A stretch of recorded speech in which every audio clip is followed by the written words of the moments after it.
Assalamualaikum warahmatullahi wabarakatuh. Kami dari kelompok 11 ingin mempresentasikan hasil diskusi kami tentang supervisi pendidikan yang beranggotakan saya Alifa Bigum Nabila NIM 19075124 dan rekan saya Elma Wahyuni Effendi NIM 19075146. Baiklah, agar tidak memperpanjang mukadimah, kita akan lanjut ke materi yang pertama, yaitu konsep dasar supervisi pendidikan dan ruang lingkup akademi dan manajerial yang akan dijelaskan oleh saya sendiri. Baiklah, di sini saya akan menjelaskan konsep dasar supervisi pendidikan. Supervisi secara etimologi berasal dari bahasa Inggris, yaitu to supervise atau mengawasi. Beberapa sumber lainnya menyatakan bahwa supervisi berasal dari dua kata, yaitu superior dan vision. Hasil analisis menunjukkan bahwa kepala sekolah digambarkan sebagai seorang expert dan superior, sedangkan guru digambarkan sebagai orang yang memerlukan kepala sekolah. Supervisi sendiri adalah segala bantuan dari para pemimpin sekolah yang bertujuan kepada perkembangan kepemimpinan guru-guru serta personil yang ada di dalam sekolah tersebut untuk mencapai tujuan dari sebuah pendidikan. Dapat berupa dorongan, bimbingan, dan kesempatan bagi pertumbuhan keahlian dan kecekatan guru-guru, seperti bimbingan usaha dan pelaksanaan pembaharuan dalam pendidikan dan cara mengajar. Fungsi pengawasan atau supervisi dalam pendidikan bukan hanya sekedar kontrol, melihat apakah segala kegiatan dilaksanakan sesuai dengan rencana dan sesuai dengan syarat-syarat yang ditentukan. Tetapi lebih daripada itu, supervisi dalam pendidikan mengandung pengertian yang sangat luas. Kegiatan supervisi mencangkup penentuan kondisi-kondisi atau syarat-syarat personil maupun material yang diperlukan untuk terciptanya situasi belajar mengajar yang efektif dan usaha memenuhi syarat-syarat tersebut. Seperti dalam penerimaan guru, supervisi tersebut harus melihat kriteria gurunya dan bagaimana cara dia mengajar. Barulah supervisi tersebut dapat menentukan apakah layak untuk diterima dan apakah dapat menambah mutu sekolah tersebut. Sama seperti dalam memilih seperti meja, kursi yang digunakan untuk keperluan pendidikan, harus ditentukan kualitasnya agar menentukan kualitas dari sekolah tersebut. Saya akan menjelaskan tentang ruang lingkup manajerial dan akademik. Kegiatan yang paling penting dan paling utama dari supervisi adalah pembinaan dan pengembangan yang diberikan kepada seluruh guru, pegawai, dan staf yang berada pada sekolah tersebut untuk mencapai dan memperoleh kualitas pembelajaran dan pengajaran yang lebih baik. Maka sangat diperlukan yang namanya supervisi.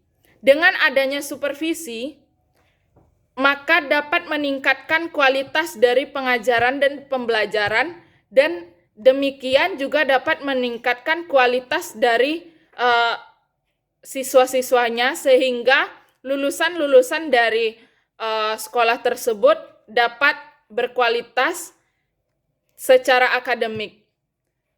Tidak hanya itu, sekolah juga menjadi naik namanya dan menjadi berkualitas sehingga akreditasinya meningkat. Menurut Ari Kunto, tahun 2004 lebih rinci mengidentifikasi sasaran supervisi yang ditinjau dari objek yang akan disupervisi menjadi 3 kategori, yaitu supervisi akademik, yaitu supervisi lebih menekankan pada masalah akademik, masalah pembelajaran, di mana supervisi ini membantu guru dalam mengembangkan kemampuan untuk mengelola pembelajaran dan meningkatkan mutu serta hasil dari pembelajaran tersebut. Yang kedua, supervisi administrasi, di mana supervisi administrasi ini lebih cenderung ke arah administrasi yang membantu terlaksananya pembelajaran dengan baik, di mana menyangkut sarana dalam pembelajaran atau fasilitas yang harus dipenuhi agar proses belajar mengajar dalam pembelajaran tersebut dapat terlaksana dengan baik, seperti menyediakan buku, terus perpustakaan, meja, kursi, dan sebagainya.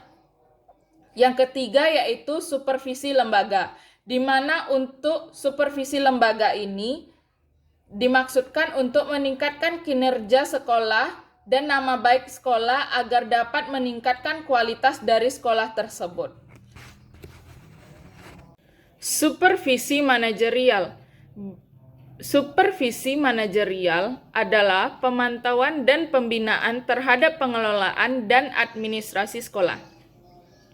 Dengan demikian, fokus supervisi ini ditinjau pada pelaksanaan bidang garapan manajemen sekolah, yang diantara lain meliputi 1. Manajemen kurikulum dan pembelajaran, 2.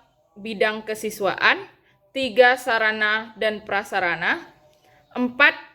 Ketenagaan, 5. Keuangan, 6. Hubungan sekolah dengan masyarakat, dan yang terakhir adalah layanan khusus.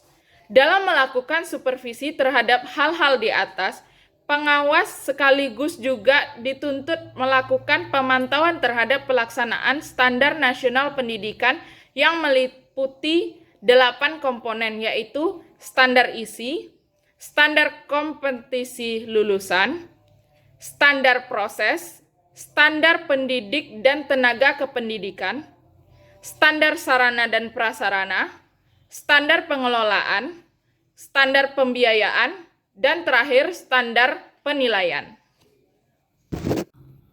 Supervisi akademik.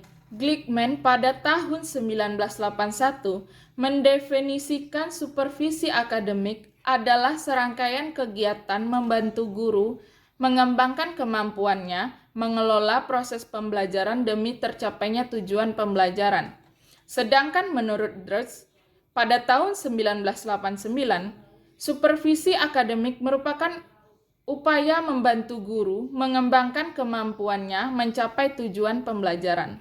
Dengan demikian, berarti esensi supervisi akademik itu sama sekali bukan menilai unjuk kerja guru dalam mengelola proses pembelajaran, melainkan membantu guru mengembangkan kemampuan yang ada pada dirinya.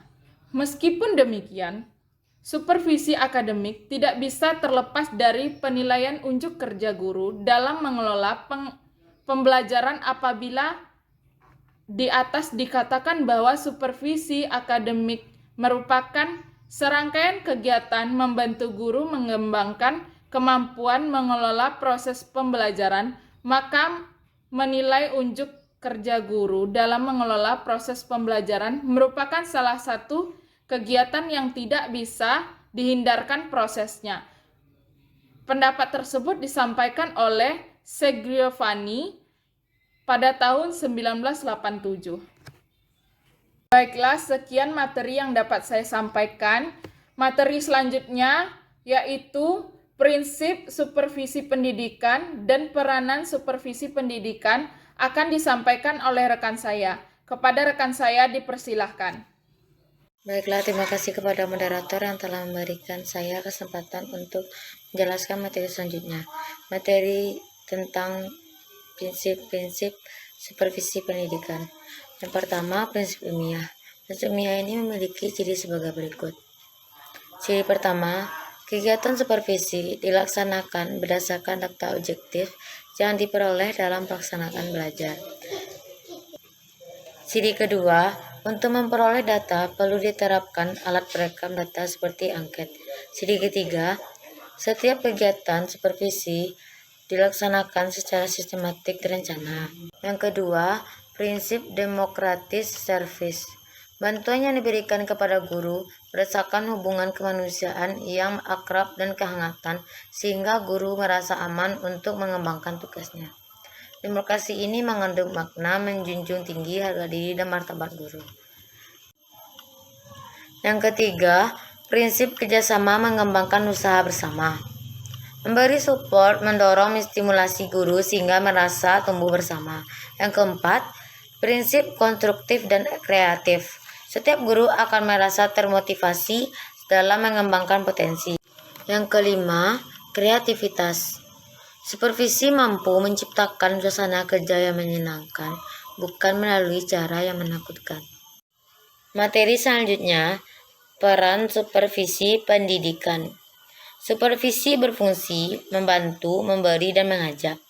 Dilihat dari fungsinya, tampak dengan jelas peranan supervisi itu. Seorang supervisor dapat berperan sebagai yang pertama, koordinator. Sebagai koordinator, ia dapat mengkoordinasikan program belajar mengajar, tugas-tugas anggota staf, berbagai kegiatan berbeda di antara guru-guru. Yang kedua, konsultan. Sebagai konsultan, ia dapat memberi bantuan, yaitu bersama mengkonsultasikan masalah yang dialami guru secara individual maupun kelompok. Ketiga, pemimpin kelompok. Sebagai pemimpin kelompok, ia dapat memimpin sejumlah staf guru dalam mengembangkan potensi kelompok pada saat mengembangkan kurikulum, materi pembelajaran, dan kebutuhan profesional guru secara bersama. Keempat, evaluator. Sebagai evaluator, ia dapat membantu guru-guru dalam menilai hasil dan proses belajar mengajar. Baiklah, hanya itu yang dapat saya sampaikan. Saya kembalikan ke moderator. Sekian persentase dari kelompok 11. Apabila ada salah kata yang kurang berkenan, mohon dimaafkan. Wabillahi taufik wal hidayah. Assalamualaikum warahmatullahi wabarakatuh.